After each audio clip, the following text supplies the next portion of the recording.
ಕನ್ನಡದ ನಂಬರ್ 1 ದಿನಪತ್ರಿಕೆ ವಿಜಯವಾಣಿಯಲ್ಲಿ ಪ್ರಕಟವಾಗಿರುವ ಈ ದಿನದ ಮಹತ್ವದ ಸುದ್ದಿಗಳನ್ನು ನೋಡಿ ಬರೋಣ.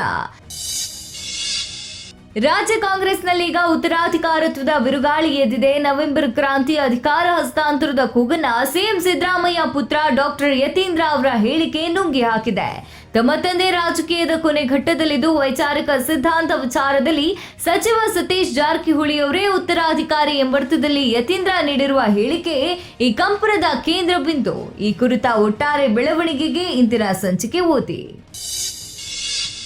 ಪೊಲೀಸ್ ಇಲಾಖೆಯಲ್ಲಿ 4600 ಕಾನ್ಸ್ಟೇಬಲ್ಗಳ ನೇಮಕಕ್ಕೆ 2 ರಿಂದ 3 ದಿನದಲ್ಲಿ ಅಧಿಸೂಚನೆಯಾಗಲಿದ್ದು, ಈ ಸಂಬಂಧ ಕಡತವನ್ನ ಸಿಎಂಗೆ ಕಳುಹಿಸಲಾಗಿದೆ ಅಂತ ಗೃಹ ಸಚಿವ ಪರಮೇಶ್ವರ್ ತಿಳಿಸಿದ್ದಾರೆ. ಈ ಸುದ್ದಿಗೆ ಮುಖಪುಟ ನೋಡಿ. ರಾಜ್ಯದಲ್ಲಿ ಸಾಮಾಜಿಕ ಪಿಡುಗಾಗಿ ಕಾಡ್ತಾ ಇರುವ ಭ್ರೂಣಲಿಂಗ ಪತ್ತೆ ಮತ್ತು ಹತ್ಯೆ ಜಾಲದ ಕರಾಳ ಮುಖ ಮತ್ತೆ ಅನಾವರಣಗೊಂಡಿದೆ. ನಾಡದೇವಿ ಚಾಮುಂಡೇಶ್ವರಿಯ ನಾಡು ಮೈಸೂರು ವ್ಯಾಪ್ತಿಯಲ್ಲಿ ಹೆಣ್ಣು ಭ್ರೂಣ ಪತ್ತೆ ಹಚ್ಚಿ ಹತ್ಯೆ ಮಾಡ್ತಾ ಇದ್ದ ದುಷ್ಕರ್ಮಿಗಳ ವ್ಯವಸ್ಥಿತ ಜಾಲವನ್ನ ಭೇದಿಸಿ 5ರನ್ನ ಬಂಧಿಸಲಾಗಿದೆ. ಈ ಸುದ್ದಿಗೆ ವಿಜಯವಾಣಿ ಓದಿ. ದೀಪಾವಳಿ ಹಟ್ಟಿ ಹಬ್ಬದ ಮೊದಲ ದಿನ ಹಾವೇರಿ ಜಿಲ್ಲೆಯಲ್ಲಿ ಸಂಭವಿಸಿದ 4 ಪ್ರತ್ಯೇಕ ಅವಘಡಗಳಲ್ಲಿ ಕೊಬ್ಬರಿ ಹೋರಿಗಳು ಹಾಯ್ದು 4 ಮೃತಪಟ್ಟರೆ ಕೆಲವರು ಗಾಯಗೊಂಡಿದ್ದಾರೆ. ಈ ಸುದ್ದಿಗೆ ಇಂದಿನ ಸಂಚಿಕೆ ಓದಿ. ಸೇನಾ ಪಡೆಗಳ ಆಧುನೀಕರಣದ ಭಾಗವಾಗಿ ಮತ್ತು ಯುದ್ಧ ಸಾಮರ್ಥ್ಯ ಹೆಚ್ಚಿಸಲು ಕ್ಷಿಪಣಿಗಳು, ಉಭಯಚರ ಯುದ್ಧ ಹಡಗುಗಳು ಮತ್ತು ಎಲೆಕ್ಟ್ರಾನಿಕ್ ಗುಪ್ತಚರ ಹಾಗೂ ಕಣ್ಗಾವಲು ವ್ಯವಸ್ಥೆಗಳು ಸೇರಿದಂತೆ 79,000 ಕೋಟಿ ರೂಪಾಯಿ ಮೌಲ್ಯದ ಶಸ್ತ್ರಾಸ್ತ್ರ ಉಪಕರಣಗಳ ಖರೀದಿ ಪ್ರಸ್ತಾವನೆಗೆ ರಕ್ಷಣಾ ಸಚಿವಾಲಯ ಅನುಮೋದನೆ ನೀಡಿದೆ. ಈ ಸುದ್ದಿಗೆ ದೇಶ ವಿದೇಶ ಪುಟ ನೋಡಿ. ಅಮೆರಿಕದ ಹಾಲಿ ಅಧ್ಯಕ್ಷ ಡೊನಾಲ್ಡ್ ಟ್ರಂಪ್ ತಮ್ಮ ರಾಜಕೀಯ ವಿರೋಧಿಗಳನ್ನ ಮಣಿಸಲಿಕ್ಕೆ ಕೃತಕ ಬುದ್ಧಿಮತ್ತೆ ಎಐಯನ್ನ ಅಸ್ತ್ರವಾಗಿಸಿಕೊಂಡಿದ್ದಾರೆ.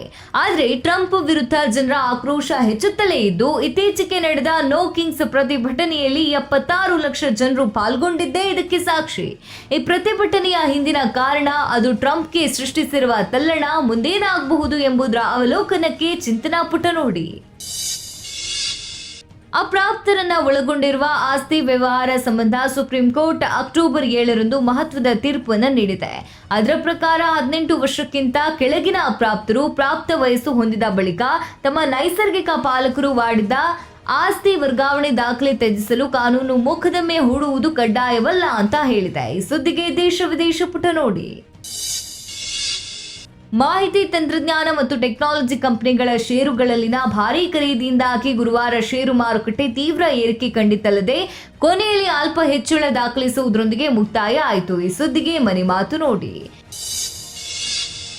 2024ರ ಕ್ಯಾಲೆಂಡರ್ ವರ್ಷದಲ್ಲಿ ಒಟ್ಟು ಹಣ ಪಾವತಿಯಲ್ಲಿ ಡಿಜಿಟಲ್ ಪೇಮೆಂಟ್ನ ಪಾಲು 99.7%ರಷ್ಟಿದ್ದು, ಚೆಕ್ ಮೂಲಕ ಮಾಡುವ ಪೇಮೆಂಟ್ನ ಪ್ರಮಾಣ ಕೇವಲ 2.3%ರಷ್ಟಾಗಿದೆ. ಈ ಸುದ್ದಿಗೆ ಇಂದಿನ ಸಂಚಿಕೆ ಓದಿ. ರಾಜ್ಯದಲ್ಲಿ ಮಳೆ ಆರ್ಭಟ ಮುಂದುವರೆದಿದ್ದು, ಹಿಂಗಾರು ಪ್ರವೇಶಿಸಿದ ಬಳಿಕ ಹಲವೆಡೆ ವಾಡಿಕೆಗಿಂತ ಅಧಿಕ ವರ್ಷಾಧಾರಿ ಆಗಿದೆ. ಈ ಸುದ್ದಿಗೆ ಸಮಸ್ತ ಕರ್ನಾಟಕ ಪುಟ ನೋಡಿ. ಮಾಜಿ ನಾಯಕ ರೋಹಿತ್ ಶರ್ಮಾ ಹೋರಾಟಯುತ ಇನ್ನಿಂಗ್ಸ್ ನಡುವೆಯೂ ಮಧ್ಯಮ ಕ್ರಮಾಂಕ ಮತ್ತು ಫೀಲ್ಡಿಂಗ್ ವಿಭಾಗದ ವೈಫಲ್ಯದಿಂದಾಗಿ ಭಾರತ ತಂಡ ಆತಿಥೇಯ ಆಸ್ಟ್ರೇಲಿಯಾ ವಿರುದ್ಧದ 2ನೇ ಏಕದಿನ ಪಂದ್ಯದಲ್ಲಿ 2 ವಿಕೆಟ್ಗಳಿಂದ ವಿರೋಚಿತ ಸೋಲನ್ನು ಅನುಭವಿಸಿದೆ. ಈ ಸುದ್ದಿಗೆ ಕ್ರೀಡಾಪುಟ ನೋಡಿ. ರಿಷಬ್ ಶೆಟ್ಟಿ ನಟಿಸಿ ನಿರ್ದೇಶಿಸಿರುವ ಕಾಂತಾರ ಅಧ್ಯಾಯ 1 3ನೇ ವಾರಾಂತ್ಯಕ್ಕೆ ಕಾಲಿರಿಸಿದ್ದು, ಬಿಡುಗಡೆಯಾದ 22 ದಿನಗಳಲ್ಲಿ ಬರೋಬ್ಬರಿ 825 ಕೋಟಿ ಗಳಿಕೆ ಮಾಡಿಕೊಂಡಿದೆ. ಈ ಸುದ್ದಿಗೆ ಸಿನಿವಾಣಿ ನೋಡಿ. ಇವಿಷ್ಟೇ ಎಲ್ಲ ಮುಂಜಾನೆ ಮಾತು, ಅಂತರಂಗ, ಭವಿಷ್ಯ, ಮನೋವಿಕಾಸ ಕಾಲಂಗಳು, ಕ್ರೀಡೆ, ಸಿನಿಮಾ, ದೇಶ ವಿದೇಶಗಳ ಭರಪೂರ ಸುದ್ದಿ ವಿಶೇಷಗಳಿಗಾಗಿ ವಿಜಯವಾಣಿ ಓದಿ.